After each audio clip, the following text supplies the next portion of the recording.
Well, good morning, History 2145, and welcome to week 3. So, as you can see by the title this week, we are transitioning into the 1950s.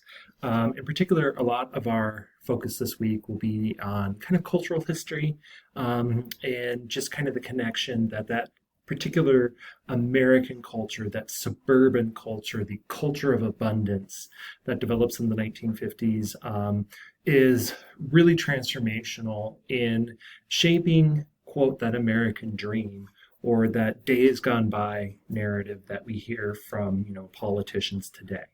And so while we're going to focus a lot on that culture, we also need to kind of take an economic lens to this decade to understand what are those circumstances in the 1950s that created this amazing booming economy of the 1950s that contributed to so much economic transformation, obviously with the rise of suburban communities like Levittown, to the rise of shopping malls like we see in parts of New Jersey, for example, to the massive infrastructure investments we see across this country, whether it is the interstate highway system or it is investment in education, public education, public and private four-year education at the higher ed level, and just the general culture of consumption.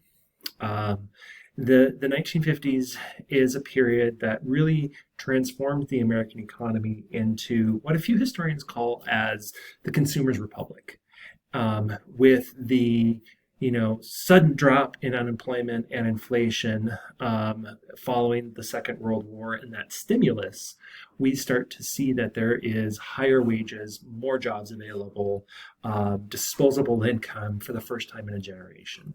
And so families are not only buying a home in suburbia, they're buying an automobile. They're buying the hot new appliance. And as a result, there's a huge stimulus to the American economy focused on consumable goods.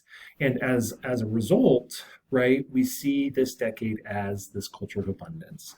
And as a result, historians have been fascinated by this and the way that we have kind of cemented that American dream, whether it is owning your own home, owning your own vehicle, living in that beautiful suburban neighborhood with that perfectly manicured lawn, right? Or it's just the economic opportunities that come with the middle class life.